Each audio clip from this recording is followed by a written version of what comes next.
ঠিকঠাক আছে না?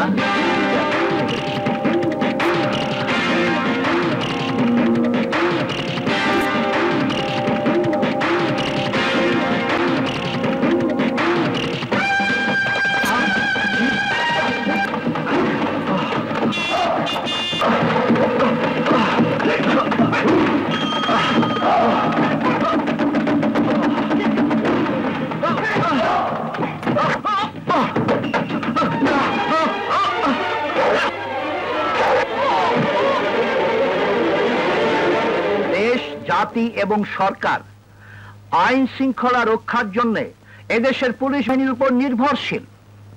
এই দেশকে, এদেশের প্রতিটি মানুষকে শান্তিতে বসবাসের অধিকার নিশ্চিত করার দায়িত্ব এদেশের পুলিশ বাহিনীর প্রতিটি সদস্যের। কেন লুটতরাজ, রাজধানী, খুন, ধর্ষণ, অপহরণ, ছিনতাইয়ের ঘটনা ঘটবে প্রতিদিন? কেন মুষ্টিমেয় কতগুলি সন্ত্রাসীর হাতে এদেশের মানুষ জিম্মি হয়ে থাকতে পারে না? কেন হবে সন্ত্রাস? কেন রক্ষা পাবে সন্ত্রাসীরা? সন্ত্রাস দমনের আইন যেখানে আছে সে আইনের প্রয়োগও থাকতে হবে। আপনাদের সবার কাছে আমার আবেদন, কঠিন হাতে আইন প্রয়োগ করুন, মানুষের জান মালের নিরাপত্তা দিন, নির্মমভাবে দমন করুন সন্ত্রাস, বুঝিয়ে দিন আইনের হাত কত কঠিন, আইনের শৃঙ্খল কত মজবুত।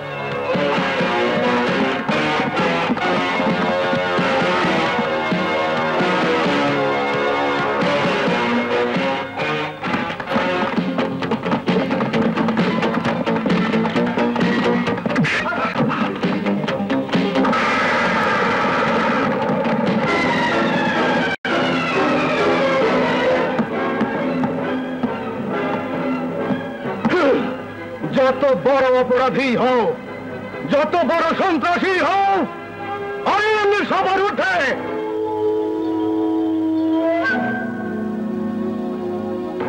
সমস্ত সাক্ষী প্রমাণ এবং সর্বপ্রকার আলামতের উপর ভিত্তি করে আদালত এই সিদ্ধান্তে উপনীত হইয়াছে যে আসামি জয় এবং বিজয় এক ভয়ঙ্কর সন্ত্রাসী দলের নেতা।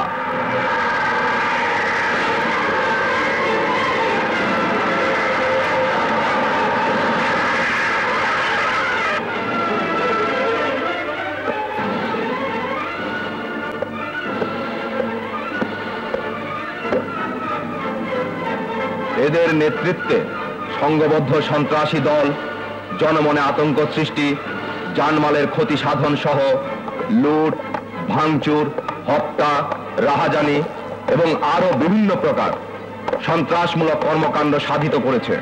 সুতরাং বাংলাদেশ দণ্ডবিধির বিশেষ ক্ষমতা আইন 25B এবং 302 ধারা মতে আদালত আসামি জয় এবং বিজয়কে মৃত্যুদণ্ডে দণ্ডিত করেছে। এই দণ্ডাদেশ ফাঁসির মাধ্যমে কার্যকর করা হবে। জনমনে ত্রাস সৃষ্টিকারী সন্ত্রাসী নেতা জয় এবং বিজয়ের হাতে আইনের শৃঙ্খল পড়ার পর অন্যান্য সন্ত্রাসীরা থমকে গেছে। জয় এবং বিজয়ের ফাঁসি কার্যকর হয়ে গেলে সন্ত্রাসীদের মনোবল আরো ভেঙে যাবে। ওদের বিশাল গ্যাং সংগঠিত হয়ে হামলাও করতে পারে। সেজন্য জয় এবং বিজয়কে ঢাকা সেন্ট্রাল জেল থেকে অন্য জেলে ট্রান্সফার করা হচ্ছে। কোথায় ট্রান্সফার করা হচ্ছে তা গোপন থাকবে, জানবে কেবল একজন, যার উপর ওদের নিয়ে যাবার দায়িত্ব থাকবে, ইন্সপেক্টর রাশেদ চৌধুরী। যদিও সাজাপ্রাপ্ত আসামির সমস্ত দায় দায়িত্ব জেল পুলিশের, তবু আইজি সাহেবের ইচ্ছা জেল ট্রান্সফার বাহিনীর নেতৃত্ব দেবে তুমি।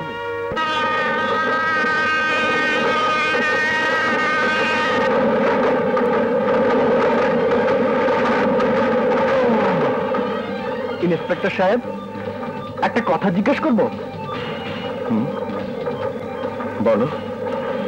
আচ্ছা, ফাঁসির আসামি কি এইভাবে মালগাড়িতে ট্রান্সফার করা হয়? তোমাদের মতো আসামিদের জন্য মাঝে মাঝে এরকম ব্যবস্থা নিতে হয়। মানে?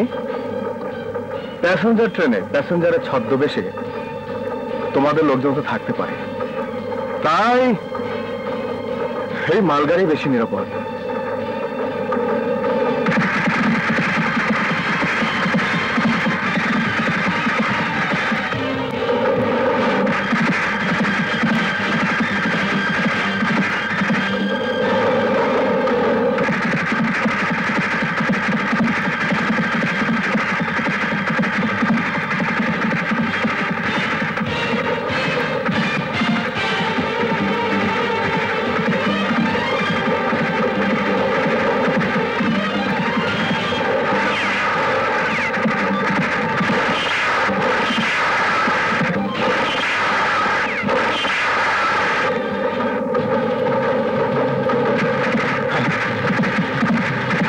হয়েছে ইন্সপেক্টর?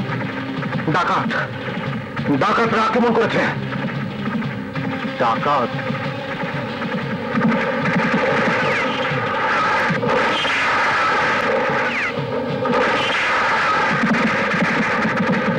আমাদের হাত করা খুলে দিন ইন্সপেক্টর। না, হাত করা খুলে দিন ইন্সপেক্টর।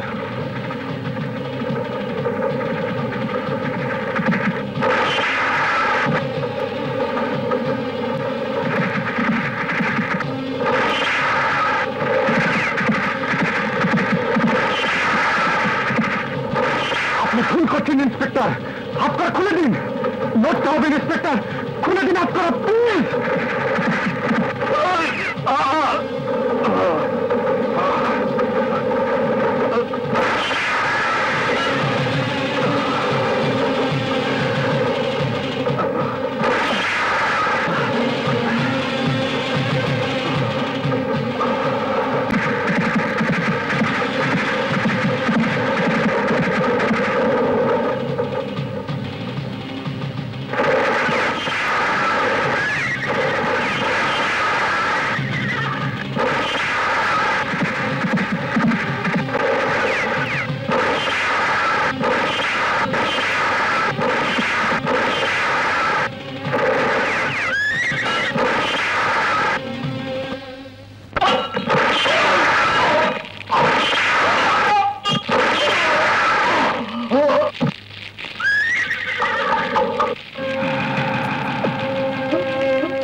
পানি খাইতে টাইম দেই না, পানি খাইতে টাইম দিব না।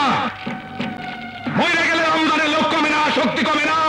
হাইরা গেলে কমে, হাইরা গেলে নাম কমে আমার, দাম কমে আমার, ইজ্জত কমে আমার। তখন পানি খাইতে টাইম দেই না, পানি খাইতে টাইম দিব না। হাই, কয়জন ছিল ওরা?